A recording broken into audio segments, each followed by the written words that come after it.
Hi all. Right, moving on again with continuing with an example of play. Erasmus.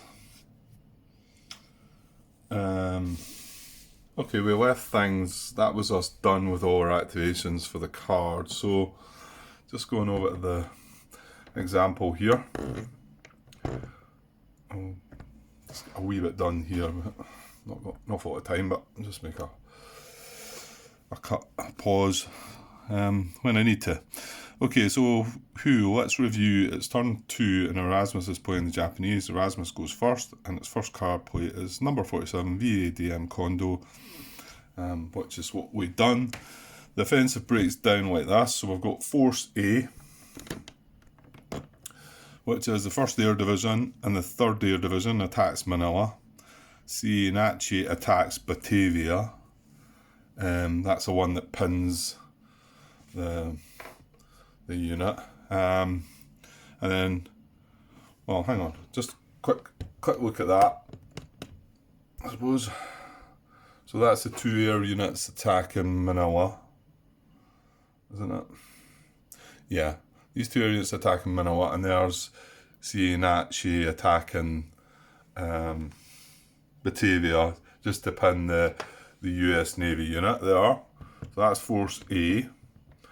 Force B is CV Shikaku and the 5th Air Division attacking Singapore,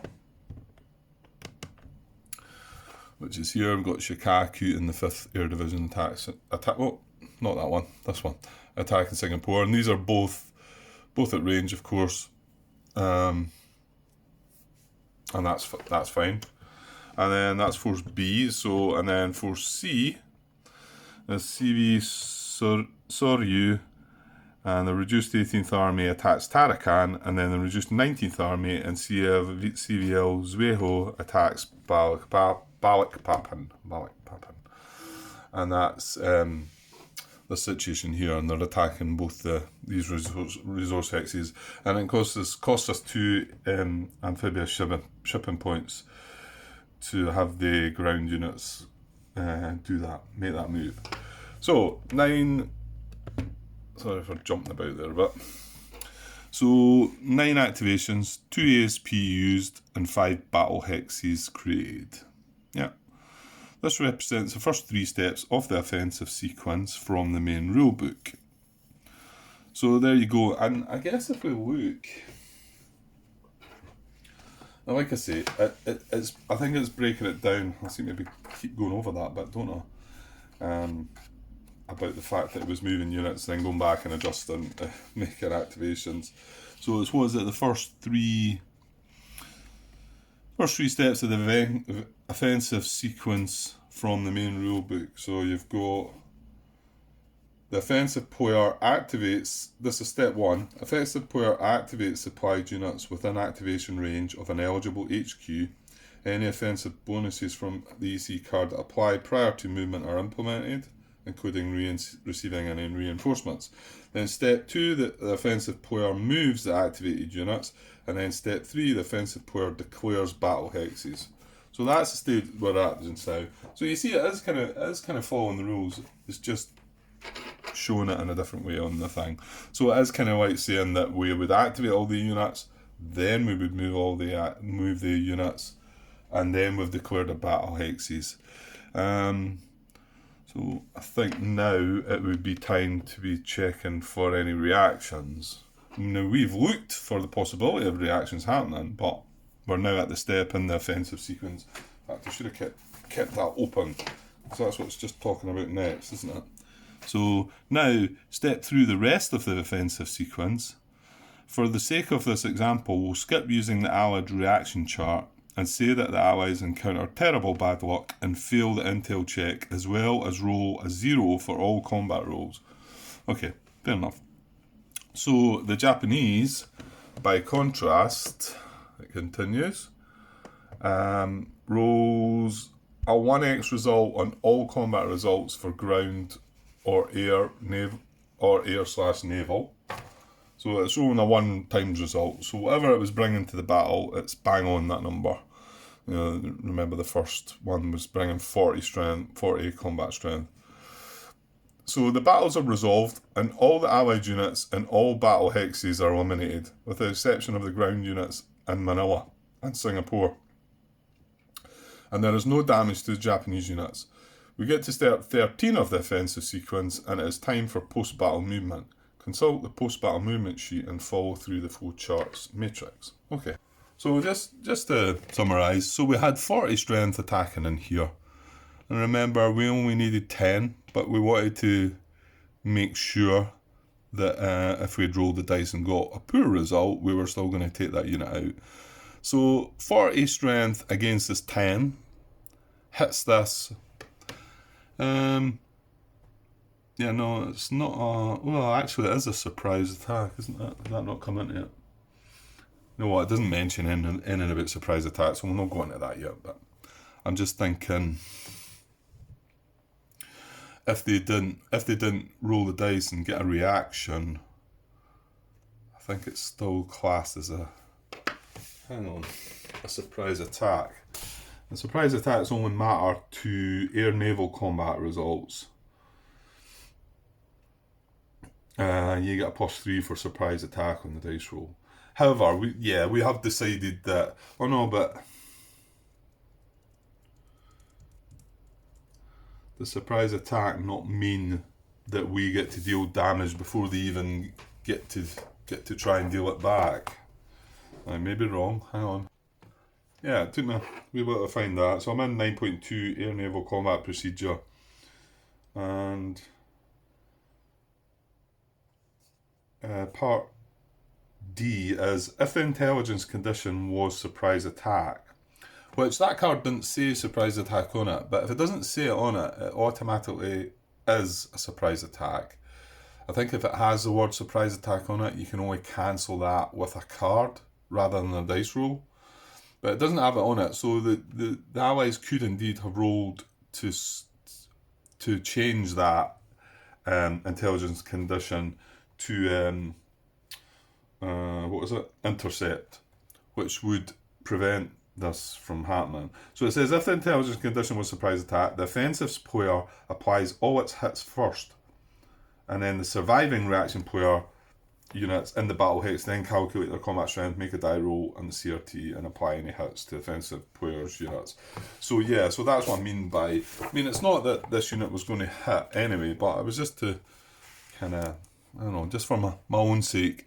So 40 against 10, and he actually doesn't get to fire back because it's a surprise attack. However, if he had rolled the dice and succeeded in changing the condition to intelligence, they would both simultaneously deal out their damage. However, this guy's only got 4, so he's only dealing 4 damage to this back anyway. So, and both these units have 10, so he can't do any damage at all to these, and so this unit's eliminated.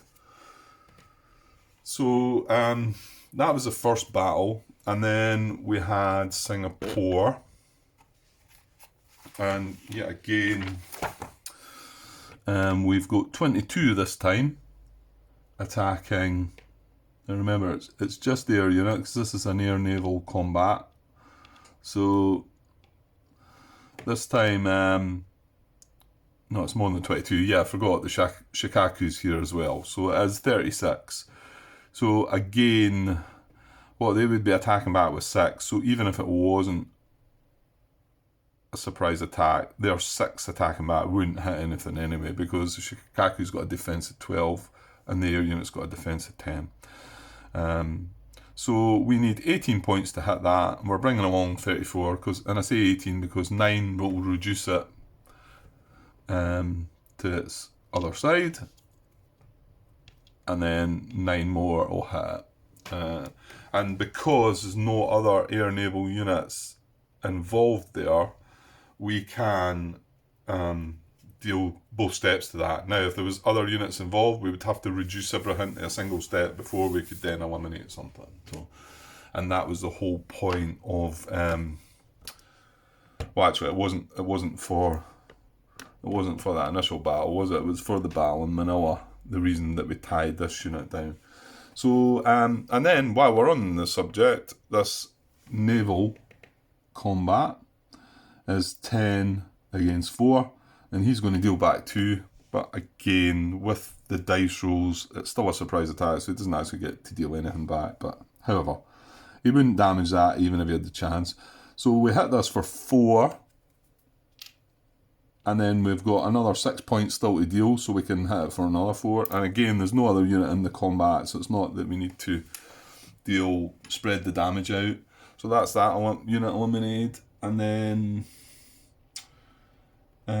for C, yeah, that's both the 2 ground attacks. Now, hang on, these are...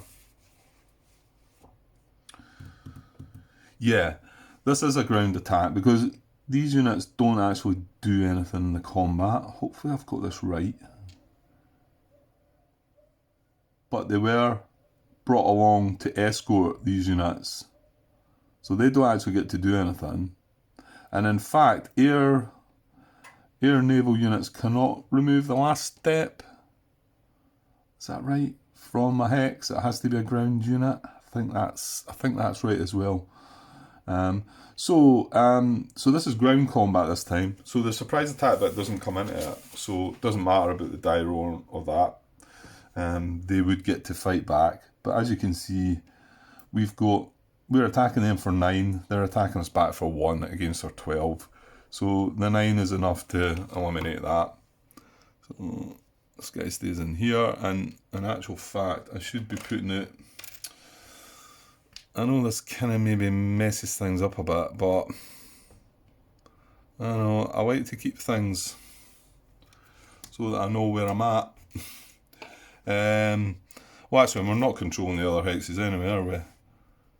Because even the Nachi down there, although he's eliminated, there's no other units in this port. He being it needs to be a ground unit that's in there. Again, I'm pretty sure that's my understanding. It needs to be a ground unit that's in there before we can take that hex. And then this is exactly the same, the battle here in Balak Papan. So that would eliminate that. Oops. It would help if I showed you. So yeah, it was this unit here, and we had the same. It's the same outcome there. So he gets removed from there. We take Balak Papan. And there, so we've taken 2 resource hexes there as well, but I'll just wait until it talks about that. Okay, so now it's looking at post-battle movement, so there is a part on the full chart regarding that, so we'll have a look at that. Okay, so here's the chart. This is, well, this whole chart is a Japanese reaction part here, and then this is the post-battle movement part here, so let's look at that. So we get start, and it comes down to A, and A is, yeah, it's just the box below that. There's only 3 conditions. So here's the list of conditions. Are there air units to post-battle move? Well, yes, there is. We moved 1, 2, 3. We moved 3 air units. So where does that take us? Yes, so air post-battle movement strategy. So then we come and have a look at this box. Air post-battle movement strategy. So post-battle move to hexes with a friendly air base that places an AZOI over the following in priority order. It's got 3 wee notes there, 9, 10 and 11. So this can be quite heavy as well. And I think you've got to make some decisions here yourself too. So note 9 is, if a strategy-specific post-battle move exists, apply it first before looking at this chart. That means, I remember coming across one bit where it said it could neutralise one of the headquarters with a post-battle move. So I think you would look back to there if we hadn't already achieved that, and we may have been able to post-battle move to isolate a headquarters or something like that. So we've not got any of that. And then 10 is, skip a priority if all such hexes have Japanese AZOI already. Okay, so once we go back to priority, we'll skip, if any of them have got AZOI, we'll skip on to the next priority. And then 11 is, if many air bases are available, first choose those that can fulfill multiple priorities. Okay, so there's a lot to probably look at here. So jumping back to the priorities then, we want to do any non-Japanese islands headquarters without AZOI. So the non-Japanese islands headquarters without an AZOI. Well, we've got 3 Japanese headquarters on the board, and the first one, the big one, is Combined Fleet, but that is a Japanese islands headquarters, so that's not a non-Japanese headquarters island headquarters. South Seas is now. So post-battle move to Hex with a friendly airbase that places an AZOI over a non-Japanese without an AZOI. So does this not have an AZOI? It does not, actually. So that is a priority. And then our other headquarters, which is the south one. Now, does it have an AZOI on it? Yeah, it does, because it's got an air unit in that hex. So that's fine. So, however, we do want to try and put an air unit over the South Seas, or an air ZOI over it. Okay, so let's have a look at the example again. So, yeah, the chart resolves the air post-battle move strategy. There are 3 air units to post-battle move, and in reading through the strategy box and the associated notes, the first objective is to place an AZOI over a non-Japanese islands HQ without an AZOI. That would be South HQ or South Seas HQ. South HQ is currently covered. Like I say, there's an air unit in there, and none of the air units can get to South Seas HQ from where they are currently placed. Okay, yeah, so it's kind of like out the way, and they've not got the range and the movement to get there. So we would then look at the next priority, which says Allied HQ, and it's got a note 13, and it says choose your strongest air unit available. Well, I don't think that's going to trigger either, because we've just kind of covered the HQs, haven't we? So it says, next is an Allied HQ with the strongest air unit available. According to the notes, both Southwest Pacific HQ in Manila and Malaya HQ in Singapore are currently covered. So the 5th Air Division will stay in Kuala Lumpur. Right. And then it says, but there are 2 air units covering Manila. So let's leave the 3 Air Division in 2812 and move the 1st Air Division off. Okay, so yeah, what's obviously saying there is, I'm saying, well, we've got these HQs in an enemy zone of influence, but that's because of these are the units that will want to post-battle move. So that then means that this is the only air unit covering the zone of influence over Malaya headquarters. So he actually just finishes his move. He post-battle moves and just stays where he is. And as long as he's in an airbase, which, well, he would have had to be in the first place anyway. So, and then, but because there's 2 up at Manila, we only need to leave 1 of them. So it was leaving, let's leave the 3 air division in 2812, which is the hex it's in. Okay, so this guy's going to stay here and keep this zone of influence, enemy zone of influence. And the other one's going to move off. It doesn't actually say where it goes yet. But, well, you know what? That's satisfied the next priority, so we don't need to look at the next priority. Yeah, so, and then the 3rd priority is a Japanese port within an Allied air zone of influence. No, I don't think there's going to be any of them, is there? A Japanese port within an Allied air zone of influence. Well, no, it can't be, because we've just eliminated 2 air units.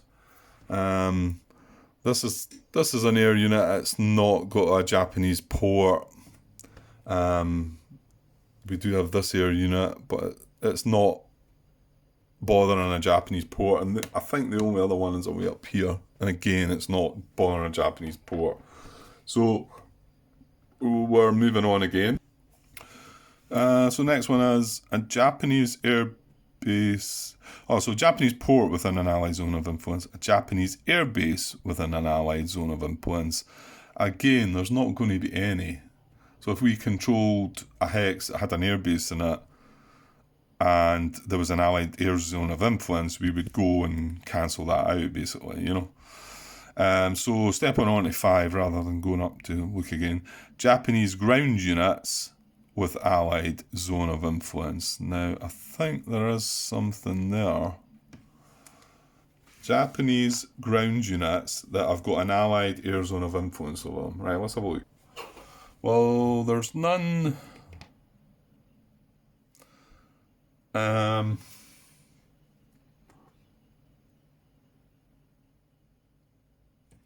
on.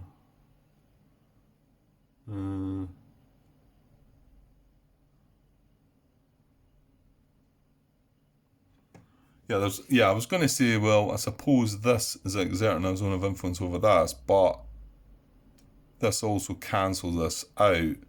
So my thinking is, post-battle move to hexes with a friendly airbase that places an AZOI over the following. Yeah, this already has an AZOI over it, so we don't need to bother about that, even though this is exerting a zone of influence over it. And, well, that's a long-range bomber, whether that comes in or not. And then the Dutch unit down there is not exerting a zone of influence on a Japanese ground unit. However, this guy up here is. So he is exerting a zone of influence into this ground unit. And there's not a Japanese air unit. We've got this one here, but that only stretches 2 hexes to there, so it doesn't get to there. So this is in an enemy zone of influence that's not been what is that? Neutralized. Yeah, neutralized. So it says right, hang on. So moving down. So next is a Japanese ground unit with an Allied air zone of influence. Here we've got one of those. The 15th Army in hex 2109 is under an unneutralized Allied air zone of influence coming from the AVG unit in Rangoon. And that's exactly the one that I just pointed to. So I got that right. An air unit in Bangkok will work. So let's put the 1st Air Division there. So the 1st Air Division unit is going to post-battle move to Bangkok. So that was this guy here. So we want him to go to here, and then he can zone of influence, cancel the zone of influence. So to do that, he needs to fly. Again, he can fly 3 hops. He can't get right across here, so he's going to have to go 1, 2, 3, 4 into Canton. 1, 2, 3. Right, this isn't mine though, is it? See, that's...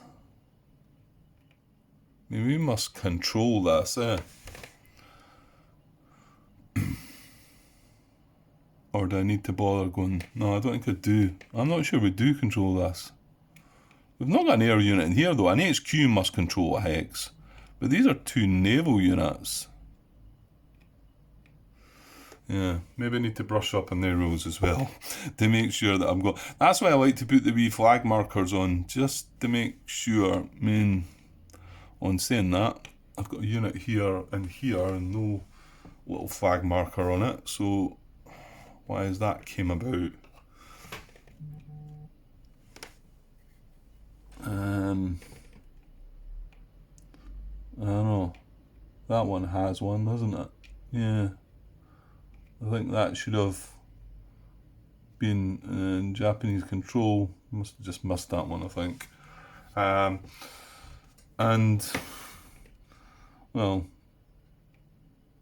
Saigon is like that. Or do we start with Saigon then? Because the HQ's in there. I'm sure the HQ actually just starts there, even if you were doing game turn 1. Yeah. Okay, maybe another couple of rules that I need to look into. So anyway, let's fly the guy 1, 2, 3, 4 into Canton. And then 1, 2 into Hanoi. So I must control all the hexes as well, though, if I can fly into them, They're coastal Chinese hexes now. Give me a sec. Yeah, okay, so just try to get my head around this. On page 4 at the beginning of the book, control, and it's just an sort of glossary. All hexes begin the game either under Allied or Japanese control. All hexes within the Japanese Empire boundary. Ah. Right, you've missed that one before, Grant, haven't you? Okay. I didn't see that one before. I remember somebody mentioned that recently in one of the videos I was looking at. So it says all hexes within the Japanese Empire boundary, all hexes of Korea, and all coastal hexes of China, except Hong Kong, begin the campaign game under Japanese control. All other hexes in the map begin under Allied control.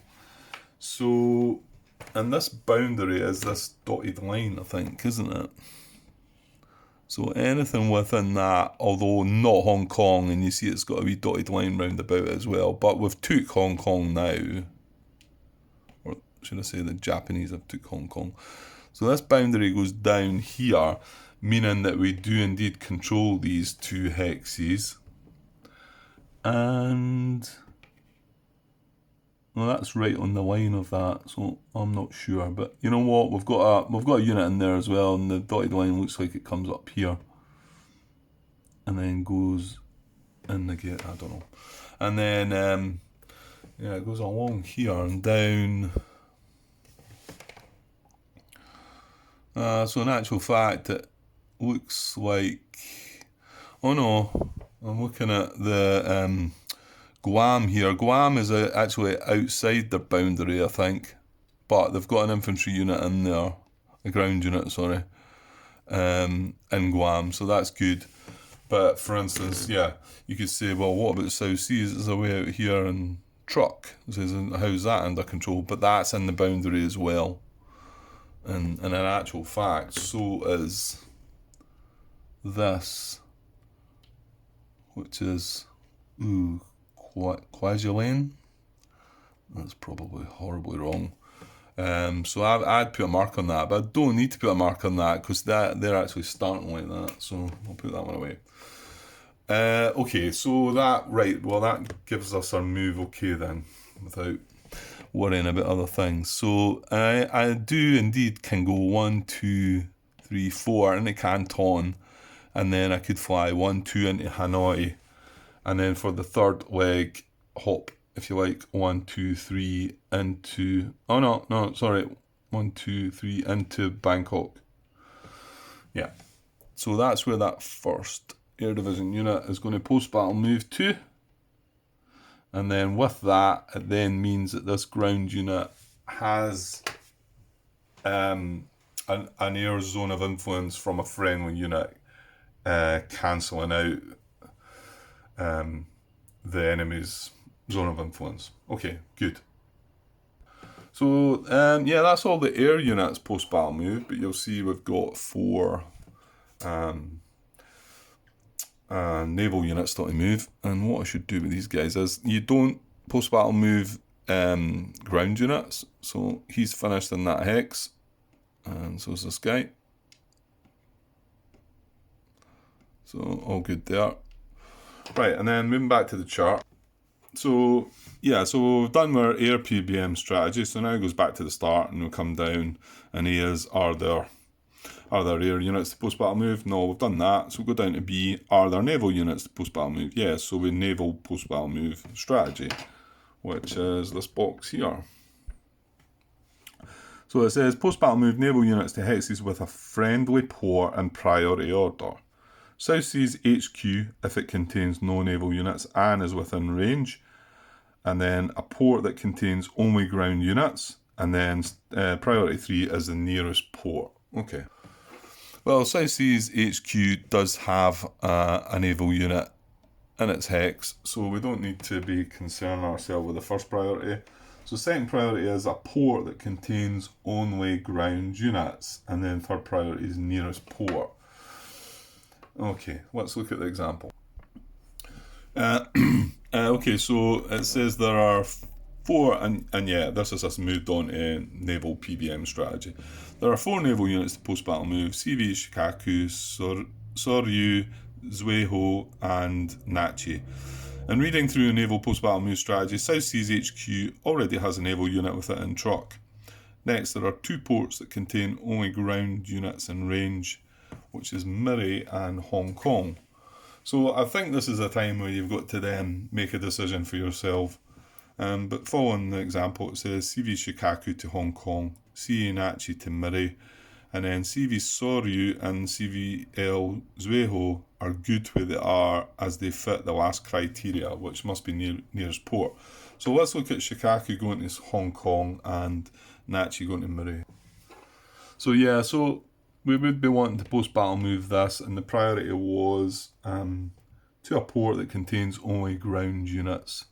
And as a port, I suppose if you searched about, I done it the first time, but it was just to save a little time, and I've done it before anyway, that Hong Kong has only a ground unit. My guess is it's the nearest one that's only got a ground unit. There might be some other, there's a unit. Actually, I looked at that. I remember looking at that, but I don't think there was this unit up here in Shanghai who's a ground unit by itself. Now, why were we not able to get to that one? I remember there was a reason. I looked at it, I thought, why can we not get one up to there? Because you would think, Shikaku could go 15, 1, 2, 3, 4, maybe it is out of range, 1, 2, 3, 4, 5, 6, 7, 8, 10, 11. Well, it's not out of range. So why is that? Why is it not considering that hex? Port that contains only ground units. And it is a port, isn't it?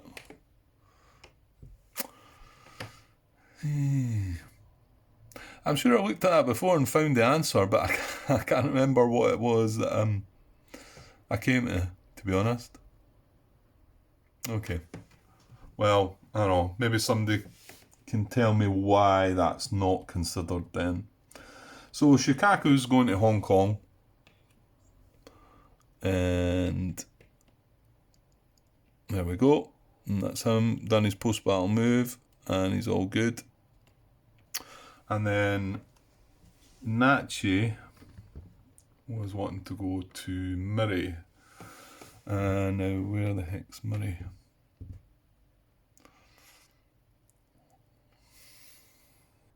Okay, yeah, I found it. It's here.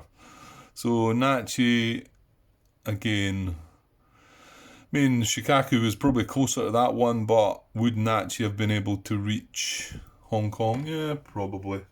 I think these are the decisions that you just have to make for yourself about which one does what, I suppose. It doesn't elaborate anymore. It doesn't sort of say, well, if you've got a carrier, it should target some kind of bit different hex from another. You've just got to, this is where you've got to kick in and just say, okay. So, and then the Soru and Zueho are good where they are as they fit the last criteria. And the last criteria is to a nearest port. And the fact that this guy is in a port, it's not only the nearest port, but if he moved away from there, he'd be making this ground unit not have a naval unit and be in a port, I suppose. So it'd be like moving away from I hope he was on his full strength side. I think he was. So, and then the one in Balikpapan, Zueho just stays here as well. And that's it. That's our post-battle move. Post-battle movement. And it just double checks there one last time through the chart. There's no air units to post-battle move. There's no naval units to post-battle move. And the last option is C. Are there failed amphibious assault ground units to post-battle move? Well, there was none of them as well. So that comes to an end. So that concludes Erasmus' first card play. That attack added 2 resource hexes, Tarakan and Balikpapan, so which the Japanese will need later. So we'll just move that up. Oops, I'm zooming in instead out. Alright. So that's them got 6 Japanese resources now. Let's say I don't know. They've not got 6 hexes, so maybe they start off 1, 2, 3. Yeah, I can only see 3. They've got 3 of the hexes that have got the yellow round them. So I'm not quite sure where they get the other 3. I'm sure it's explained somewhere else. And one extra thing I forgot about there when we were doing the combat, which some of you might have remembered, that Japanese CA naval units would have added 2 to their attack strengths for the duration of this offensive. It didn't matter, but you know, it might have mattered, but we didn't need the extra 2 points anyway. So just wonder if that comes into the, you know, when you're looking at the damage criteria or whatever it is, the amount of damage you need to bring with you, if you would consider this with when you add up how much combat strength you need to bring. Not so sure about that. We'll see. I'll try and keep an eye on it the next time we get to that bit, just to see if it does mention that bonuses on cards that would do it. So that finishes the initial example of play, which just carries out the initial example of play, the very first card. But we've got 6 cards left. And the allies haven't had a turn yet as well. So it continues on to the next part, continuing example of play. And it says, let's pick up the game from where the previous example left off and use the Allied Erasmus charts against the Japanese Erasmus charts. So to get started, let's have a look at the Allied hand for turn 2. So, yeah, I mean, they've taken the Arcadia Conference card, and then the other 4 cards are just going to be randomly drawn for them. And it also says, and the allies also have 2 passes. So they've got 5 cards and 2 passes, and that was noted before.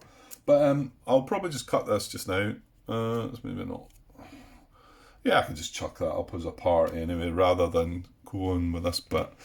And yeah, probably just leave it at that. Yeah, so I'll just leave it at that after the first card play. You can see there's plenty more video footage to be recorded and the way I go about things and my slow, clumsy process.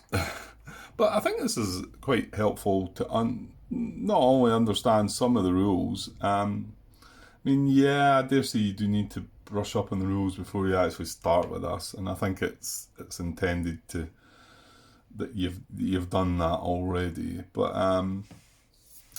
yeah, it's encouraging me to look up the rules that I'm not quite clear on as well, and try and become clearer on them. So, but some good stuff to come still. There's, like I say, it plays right through. So there's like 1, 2,